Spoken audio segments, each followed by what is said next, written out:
Assalamualaikum warahmatullahi wabarakatuh. Selamat pagi Bapak Ibu, selamat menikmati hari libur bersama keluarga. Mohon maaf hari ini saya akan sedikit share tentang cara membuat video pembelajaran yang mungkin bisa kita berikan kepada anak didik kita dalam rentang waktu 3 minggu ke depan.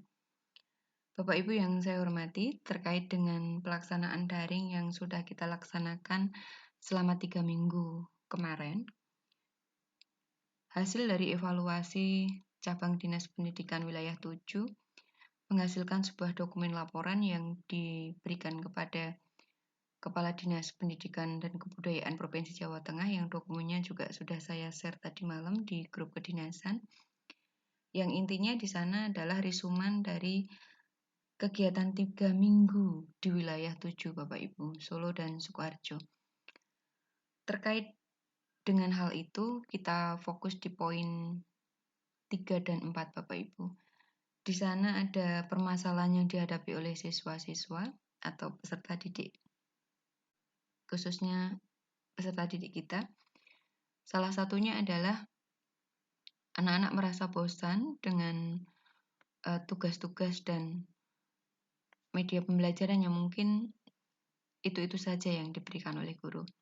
Yang kedua, kesulitan kuota internet yang dialami oleh siswa, sehingga mereka tidak bisa mengikuti pembelajaran secara online setiap harinya. Sehingga hari ini saya mencoba untuk membuat sebuah solusi dari permasalahan yang dihadapi oleh anak-anak kita, agar anak-anak tidak selalu atau istilahnya menggunakan internet setiap saat. Cukup mereka download video yang kita share di grup mereka melalui WhatsApp, kemudian mereka download. Setelah di-download, mereka bisa membuka atau menjalankan aplikasi itu atau video itu setiap saat melalui Android mereka ataupun laptop mereka.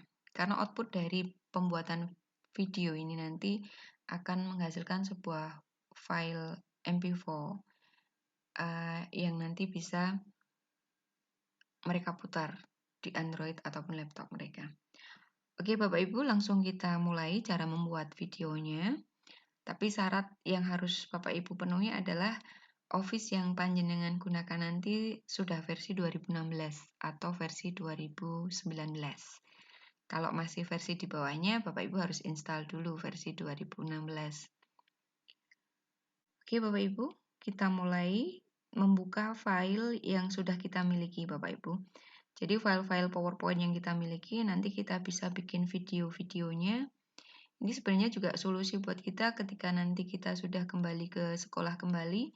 Mungkin kita ada tugas keluar, anak-anak bisa kita beri tayangan dari video kita ini di layar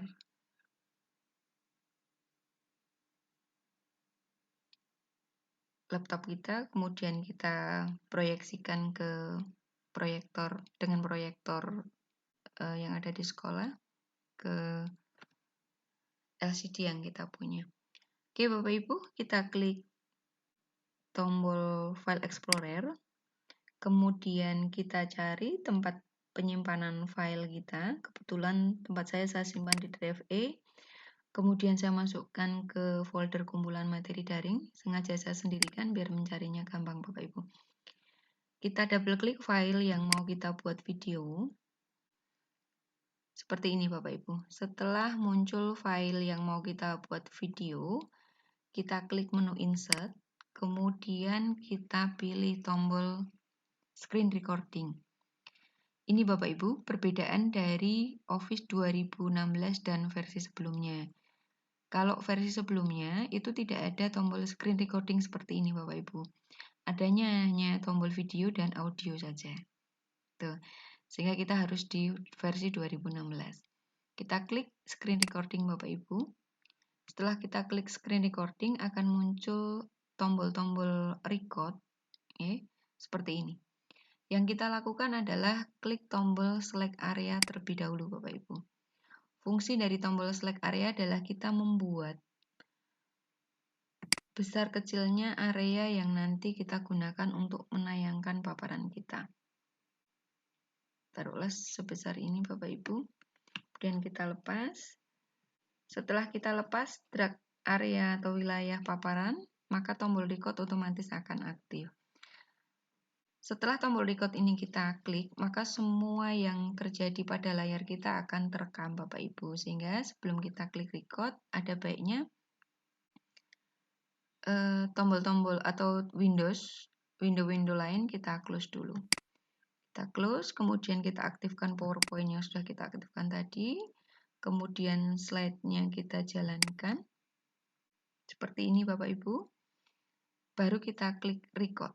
Nah, setelah klik record, maka Bapak Ibu bisa langsung merekam suara Bapak Ibu sesuai dengan materi yang ingin panjenengan sampaikan ke siswa.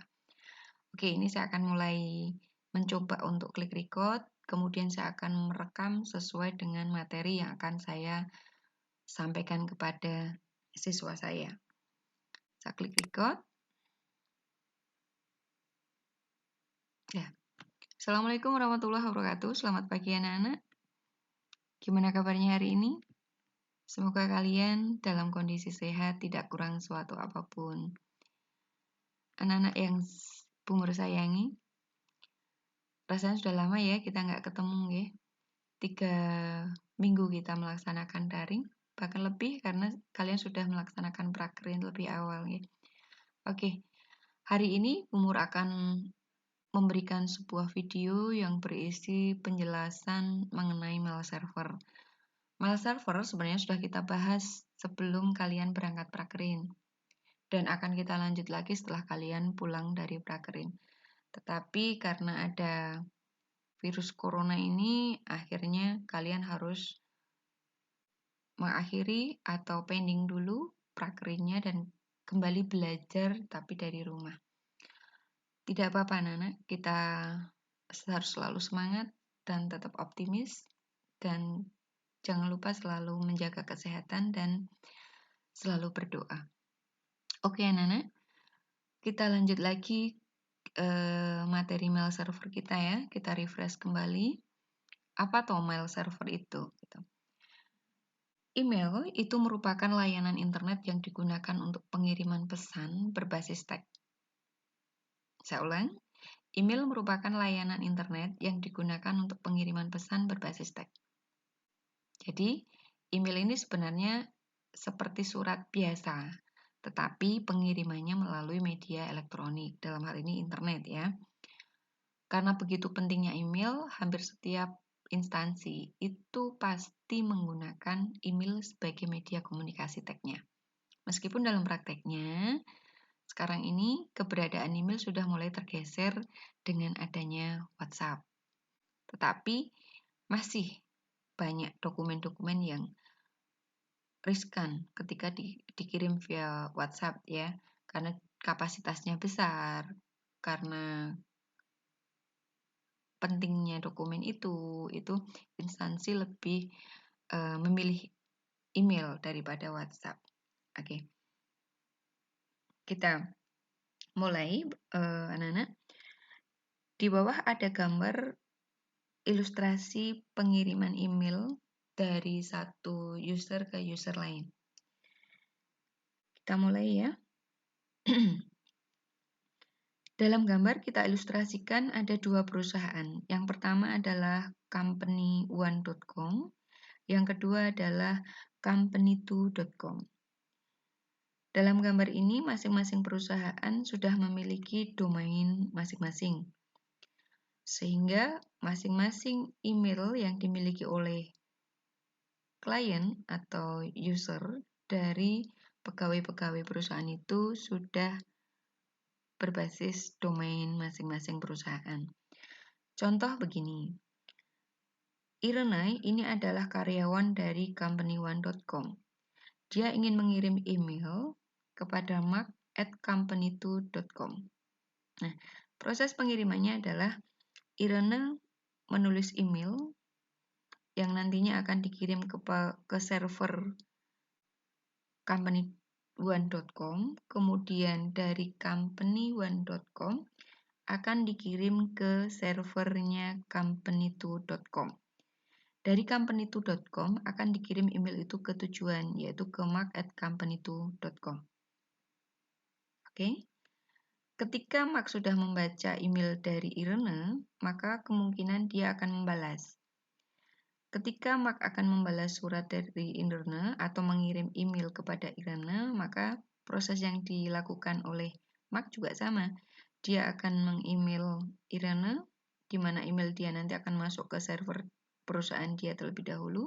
Kemudian dari server perusahaan dia akan dikirim ke server perusahaan Irene atau company1.com by internet tentunya. Kemudian dari company1.com akan dikirim ke irene@company.com. Itu. Sebenarnya kalau kita ilustrasikan seperti halnya mengirim surat biasa by post ya. Contoh Irene ini pengen mengirim surat kepada Mark. Irene ini orang Sukoharjo, maka dia akan mengirim suratnya ke kantor pos Sukoharjo. Dari kantor pos Sukoharjo akan dikirim ke kantor pos tujuan kota Mark. Misalkan Mark itu adalah orang Solo ya. Akan dikirim ke kantor pos Solo, dari kantor pos Solo akan dikirim ke rumahnya Mark. Begitu juga sebaliknya ketika Mark ingin mengirim email surat ke Irene. Gitu. Cuma yang perlu kalian ketahui bahwa dalam proses pengiriman email itu ada 3 protokol yang terlibat, yaitu protokol POP3, IMAP, kemudian SMTP. Masih ingat ya?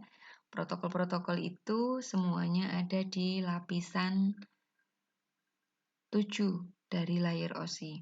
Itu sudah dibahas ketika kalian di kelas 10 dulu.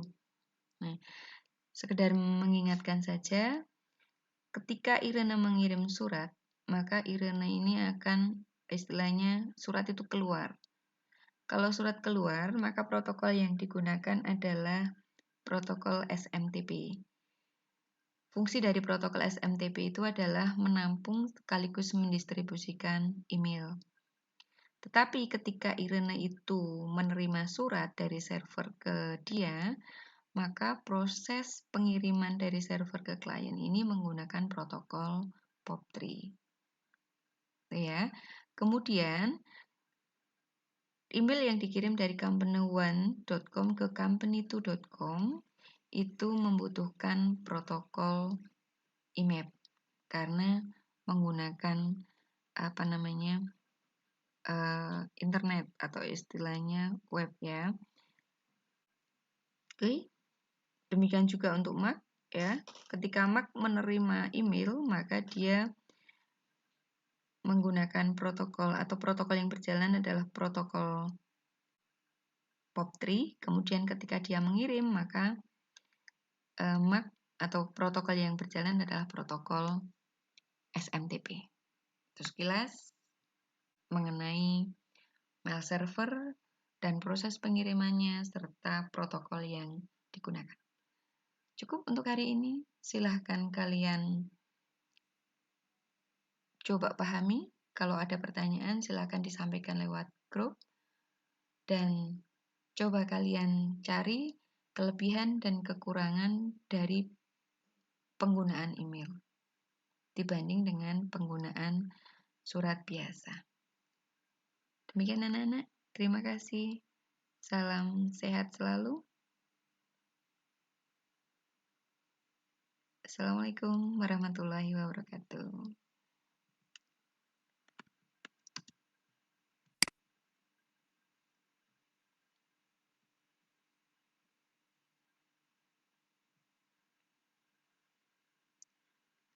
Proses rekaman sudah selesai Bapak Ibu, sehingga diklik tombol stop tadi. Kita tunggu sebentar proses inserting media.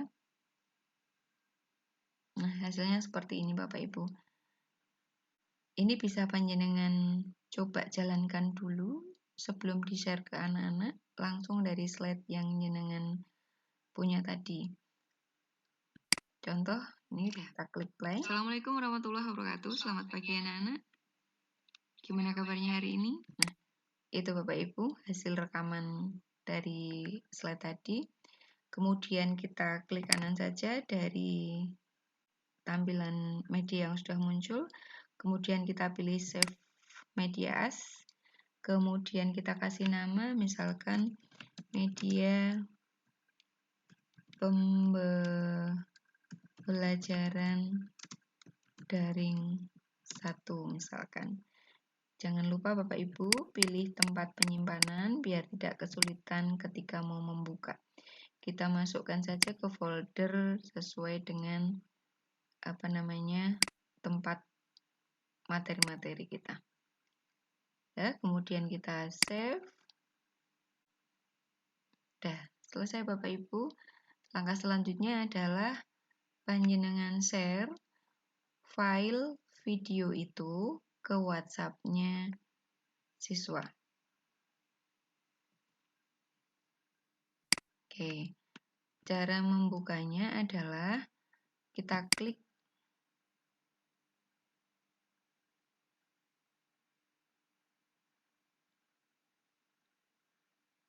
file Explorer, kemudian kita cek di folder tempat kita nyimpan. Ini Bapak Ibu, media pembelajaran daring 1. Ini kita coba jalankan lewat ini juga bisa Bapak Ibu. Ya. Assalamualaikum warahmatullahi wabarakatuh. Selamat pagi anak-anak. Nah, ini adalah Gimana suara kabarnya hari saya ini? yang direkam Semoga sesuai slide kalian tadi. dalam kondisi Saya sehat, skip saja tidak kurang Bapak Ibu sesuatu biar tidak apapun. terlalu lama panjenengan mersani. Oke, tinggal kita insertkan aja video tadi lewat WhatsApp. Selesai. Demikian Bapak Ibu, sedikit share saya untuk pembuatan video pembelajaran. Semoga bermanfaat. Jika tidak berkenan, saya mohon maaf yang sebesar-besarnya. Selamat menikmati hari libur. Salam untuk keluarga. Selamat siang. Assalamualaikum warahmatullahi wabarakatuh.